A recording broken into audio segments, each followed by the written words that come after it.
fun seeing it a second time. I saw it televised. It was the sneak. It's a surprise screen. And it's fun seeing it here. You started at age 11, loving Frankenstein, right, from the book, the very Yeah, shallow 7 book. when I saw the movie, and 11 when I read the book. So over the years, this must have been festering in your mind. Oh, yeah. And your different versions of it, in different ways that you wanted to tell it. What took so long? Well, first of all, I am very happy it took so long. Because when I saw it, I said, that's me, the monster, the creature. And I saw Boris Karloff, then I read the book and I said, that's me. That's how I feel. That's how I feel. The lack of answers. I was raised very Catholic, but I lapsed, fortunately. And I started to ask questions about the Father and the Son, God sending Jesus to be crucified, which is the bad daddy story of all times. But I also found in the book and later in Mary Shelley's biography itself, a lot of questions about fatherhood, about this idea of fusing death and life into one. I mean, her mother died 11 days after she was born. Her first child died 11 days after she gave birth. She put it on the ground without a name. By the time she finished the book and published the book, I think she had lost 3 children. And eventually one survived and turned to be a very boring Englishman. But my mother also had miscarriages. One of them, the twin of one of my brothers. So I spent all my childhood whenever my mother was pregnant, I was very worried. And you can see it in all my movies, by the way, not just this. But the more I read about Mary, and the more I read about the Romantics, I made it a point to study them thoroughly, and study the book in all its, the 3 editions. They made different versions of it. She sort of tried to clean it up or something. Well, yeah, the first one was done with Percy, and I have read the manuscript in a facsimile, and Percy's annotations are on the side along with hers, and they argue about adjectives and nouns and verbs, and it's the first edition, 1918. Second edition is actually edited by her with her father. Now, her relationship with her father is very, very tense, fraught with unresolved issues, because she basically was seen as partially being the cause of her mother's death. Her father taught her to read on the gravestone of her mother. That was her Sesame Street. The second version is okay, but I like the crazy one, the 1818, which is very, very ungainly in a way. And then the third one is her censoring herself. Yeah. So over the years, you kept thinking about it. You kept thinking about it. Yeah. Universal wanted you to do it at one Well, point. we tried. We developed it in the early 2000s, about 20-something years ago. And I always said it's a father and son story. It's a he said, she said. It's a thing where you learn the tale in the middle. Originally, I thought it could be 2 movies released on the same weekend. Wow. And I thought about talking about my father and I. My father and I, in a Latin family, the father looms very large. It doesn't matter if you get along with or not, it's a shadow. And my dad was very warm with me, but also a mystery. He was, as is to many people, because at the end of the day, you discover he's a guy. He's not your dad. He's a guy that happens to be your dad. And I said, well, I'm not gonna be the way my dad was. I'm gonna be the best dad in the world. And then at age 40, you realize you are your dad. And you have done exactly the same thing. All right, so let's talk about the central relationship between Frankenstein, Victor, and his creature, which is, of course, the center of the book, the movie. Why does Victor not recognize that he's going to have to take care of this creature. He's Oh gonna my have God, to that's the deal question with to him. every father, probably every father in the history of biological history of mankind. Because you don't need a license to be a father, you just need a little beer or two. It's the most ill-prepared job. If astronauts had the same qualifications as fathers, we would never go to the moon. It really is, for me, the parenting that Victor has. I mean, Victor is like every tyrant we know. He feels himself to be a victim. And he because he ate in childhood, he thinks everybody owes him something. And the cosmos owes him something. And most of the time, you can see the way he treats the bodies, you know, in discarding them. You can see the way he uses his brother. Or the way he drops Chris Waltz's body. Yeah, no, he's completely, you know, I don't, with this type of drive is unfortunately deadly certainty, which we see in some of the worst people in the world are very certain, and they believe themselves to be victims. Those are two combinations. It's a deadly combination. And when he parents, is an accessory. He sees the creature as an accessory that makes him look good or makes him look bad, which is bad parenting, by the way. But also, what happens is there is frailty, and a certain type of personality which Victor has is completely irritated by frailty. There's a terrible story by the time George Stevens reached a concentration camp in World War II, where he said that he could not explain it, but he was angry at the victims. He didn't understand how there were so many, or sometimes numbering their guards. And he got rage. And I think that Victor is the type of personality that feels, the moment, the fuse is when he says, "Are you afraid of me? Why are you afraid of me? I created you, why would I harm you?" But he's already yelling. He's already hitting, yeah, not before. Before he says it. But if you notice, the cane he uses, the father of the cane he uses is the same shape than the iron Victor uses. It's exactly the same repetition of what he learns. If you learn the north of love by a broken compass, you will head in the wrong direction. That's the reality of life. So one of the great changes you made here was to make the creature beautiful. Yeah. Well, in the book, he makes it a point to say, I selected his features for beauty. And then he recants and says beauty, you know, the tissue barely covered, the muscles and the sinew, blah, blah, blah. And he finds it repugnant, but I think that in the book the features were selected for beauty.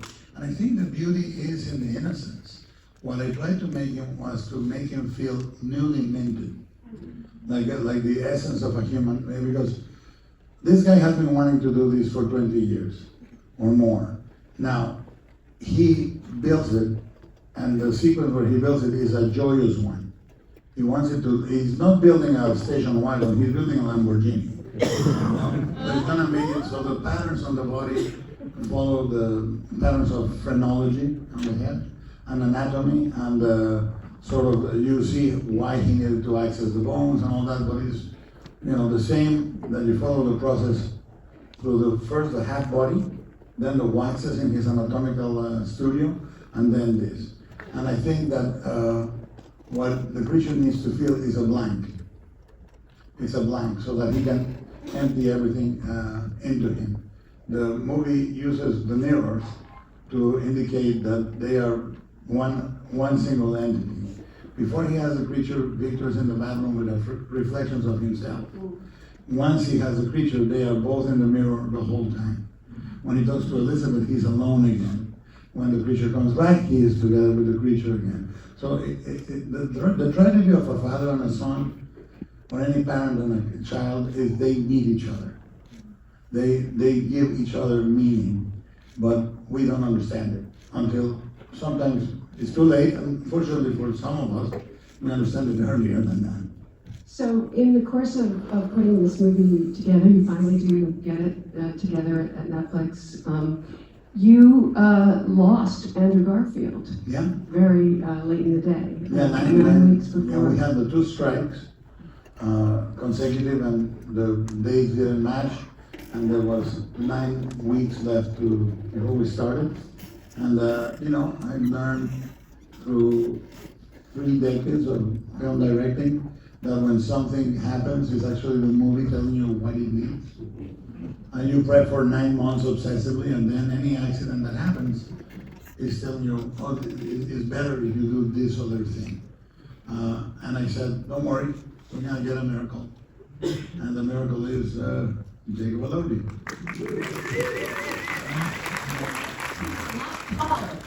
And Yeah. you had to redo the whole thing. Yeah, we had to percentage. redo the entire makeup. And but Mike Hill, who designed the creature, and I were both Frankensteins. And I said to Mike, you've been preparing all your life. I've been preparing all my life for this movie. It's gonna be okay. And he said, well, the time, I said, Jack Pierce showed up every morning with Kleenex, collodion, cotton, latex, and he made Boris from scratch. You have more time than that. And also, relax. And I think that everything in the movie, like I can quote you 20 incidents of things that went wrong, that went right, like the difference of the eyes. Originally, I had the oversized iris for both eyes. First day, we put them on, and she's, the contact lens technician says, he's rejecting one. Can you digitally put it on and then we'll play again tomorrow? I said, no, he should have 2 different sizes. And one size is gonna kick back the light. That happened that morning. Wow. No, and Victor, you know, Oscar and I were in the construction of the creature when the lightning starts striking. And we were saying, there's no ending for this shot, there's no ending for this shot. And a steam bulb explodes and I go, there goes my Friday. And then I look at him and I go, that's the ending. That's the ending of that shot, and et cetera, et cetera, et cetera. So talk about that. Talk about the water tower and how you assembled that, put all those pieces together. It wasn't just a single place. Before I start writing, I do many months of research. So I have a huge table in my library, and I bring the painters, Caspar David Friedrich, Henry Fuseli, you know, Grimshaw, anybody that is from that period or is going to inspire me with paintings, and Piranesi and so forth, and research of geography, history, and whatever else. And I decided the time to set it was the 1850s for the Crimean War, where photography was now available.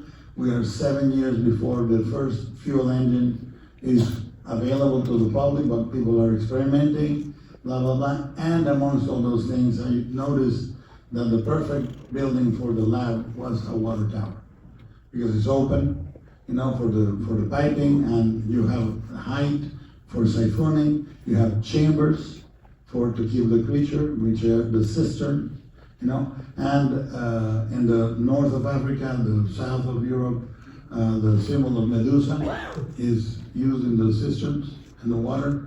So I said, perfect, I'll have a big Medusa and a big window, blah, blah, blah. And, you know, it's because the lab, there's nobody that says, build me a lab.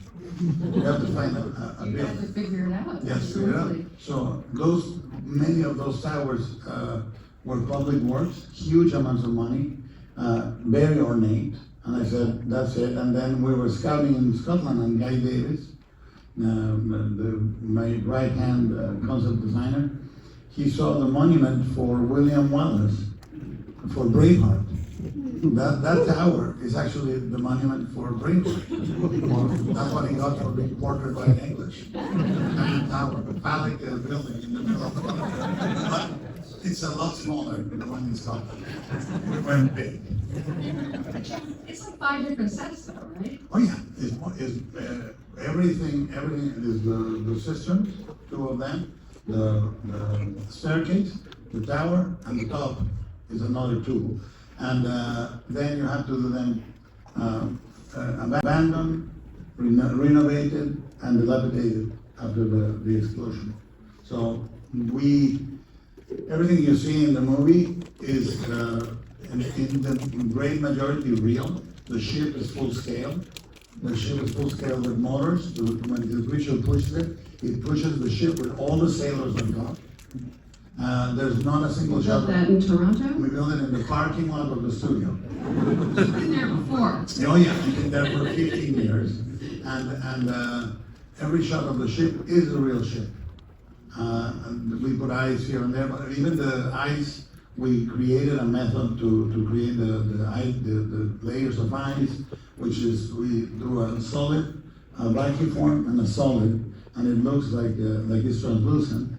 The Maradero, did that, and I wanted to build the whole set of the tower. The exterior is all built, 2 stories of it.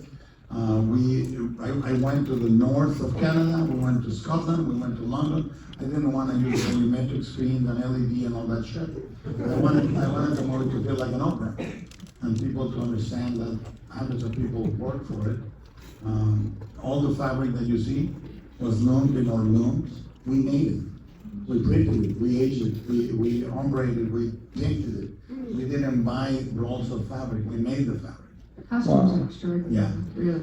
It is, and the thing that we do is all those departments are interactive. I say these are the legs of a table. You don't operate separate from cinematography. Cinematography doesn't operate separate from production design. Everything is together. So now that you've actually made the movie, after all this time, after all this obsession, and was there an element of, in the delay of making the movie, of fear, of not wanting to make it? No. You wanted to? Yeah, but look. Or maybe not wanting to do the studio version of it. There's a joke, Billy Wilder, when he got his Oscar, made a joke. He said, a man goes to the doctor and says, doctor, I cannot pee. And he said, how old are you? 81. You peed enough. I mean, it happens or doesn't happen. I mean, I've written 42 screenplays. I've done 13 movies. Like the fish, with the fisherman, the ones that got away are the best ones. Oh, if I only had done that.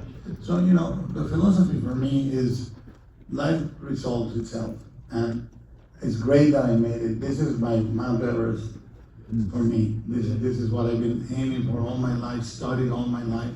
All my movies have subplots of Frankenstein, Blade 2, Kronos, Pinocchio. This is the one. So I'm very grateful I made it, but there's many lives, where you don't get to do it. And those are acceptable lives. Why not? I think the ego says, why not? Not why me, and the universe says, why not? We go, okay, well, why did it happen to me? Because it happens. You don't get to make everything, but I'm so grateful. Netflix, Ted Sarandos came to me and said, what's your bucket list? And I said, Pinocchio and Frankenstein. And I said, Cabinet of Curiosities.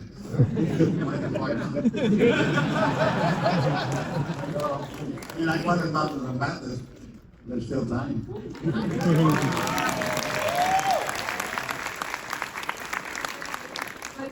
Are you going to go, what kind of direction are you going to go in next, do you think?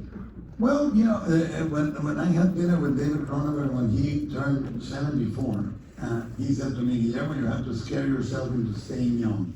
He said, do things that you have not done before. Try tools you haven't tried before. Don't do what you do, and that's what I'm going to do. I mean, I'm doing an adaptation of Kazuo Ishiguro's The Very Giant in stop motion. And it's going to be, we're going to try to push the acting of the stop motion puppets past where it is right now through the craft. And it's not a kids movie. There's no fucking jokes, there's nothing cute, there's nothing frantic, it's like a beautiful fantasy drama that happens to be in stop motion because I want the humans and their characters, the fantastic characters to coexist in the same universe, not be a special effect. So we're gonna do that, and then I'm writing a thriller for Oscar Isaac, called Fury. Excellent. Yeah. I mean, I love Oscar. He's my brother. So the other person that you work with a lot is Alexander. Yes, yes. I think this is I'm sorry. This is extraordinary as a score. And, you know, we tried to, I said to him, it's an opera. And he said, well, can I do a couple of solos and duets? And I said, absolutely. So he gave it the dimension it needed. The solo for the sun, which is one of the most beautiful pieces of composition he's ever done, is done by a soloist from Norway with a Stradivarius. And we said we should, and you could direct that instrument like you direct an actor. When they first see the sun, I said, that's longing. And she played it one way, and then at the end, she was playing the same way. I said, no, the last cue is acceptance. And she played it different, and it sounded different, and it had a different emotion. So, on the slam, what we do is he plays me things, and he says, okay. Where are you when he plays them? Oh, fortunately for me, Paris. It's not Eagle Rock. I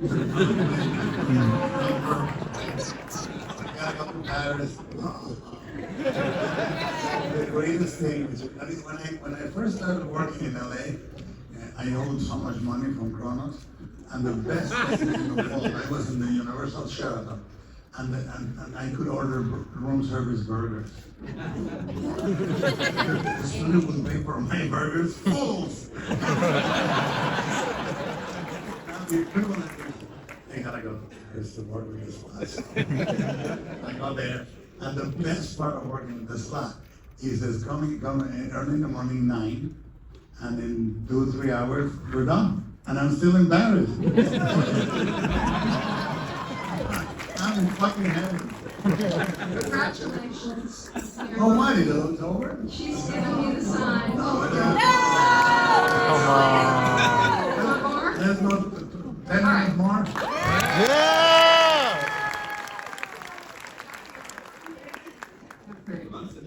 Well, through the years, when I was shooting Devil's Backbone, I wanted one move, and Navarro, my DP, said, well, you're thinking out it's a technocrat. But I've never done commercials. I'm gonna do my first commercial in a couple of weeks, because I in every meeting I blow it up.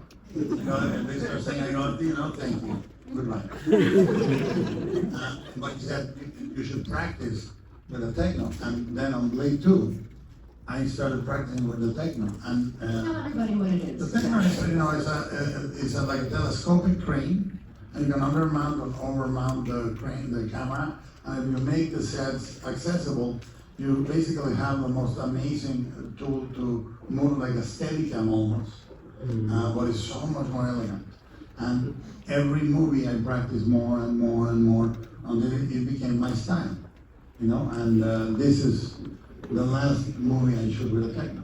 I'm done, because this I practice all for Frankenstein. And now I'm gonna do my idea for Fury is I'm gonna shoot it very different, a completely different approach. I don't know, I'm scared. That's What good. Cronenberg wants for you. That's it. No crane. No crane. All right. Now that we're doing this, I'm gonna have to haul my questions. Don't worry. It's all this time so far. I mean, I was watching Roofman. I stopped the goddamn movie. It's so good. I'm worried about Channing Tatum. I don't know. So you put a romance in here. I didn't realize it until I watched it the second time, that there is a love thing going on between Mia Goth and Jacob Elordi. Yeah, I mean, it's a mixture. I mean, Mia Goth, I wanted, Elizabeth. the triangle for me is part of what Victor hates about the creature. Because she's attracted to the purity, and Victor has anything but purity. He has drive. She calls him on it, and he doesn't understand. Why not me? right? Because that's the ego of the guy. But what I wanted to do, which is in Shape of Water partially, but I don't think people fall in love because they have the same qualities or the same interests. It's because they have the same pain. That's what love is. You recognize the pain of the other as yours, and the alienness of the other as yours. And I think she describes herself like an insect.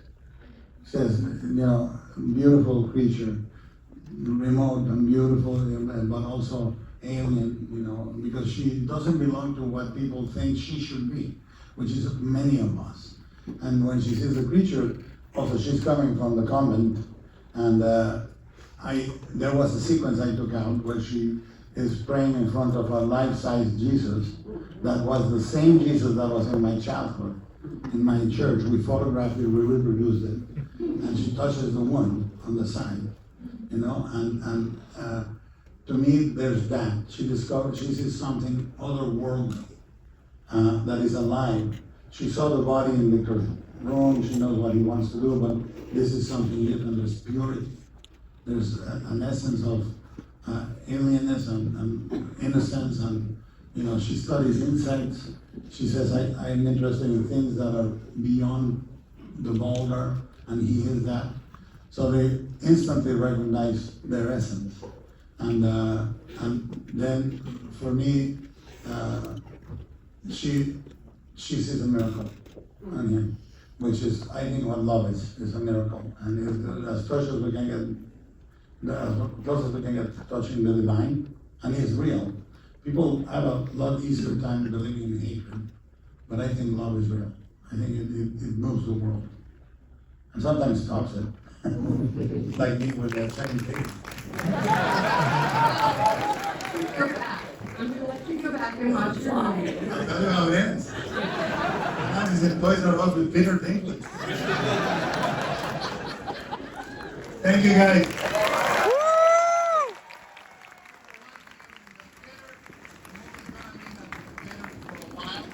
Tell your friends, but you don't have to because they're there. Why you don't get it? Thank you. What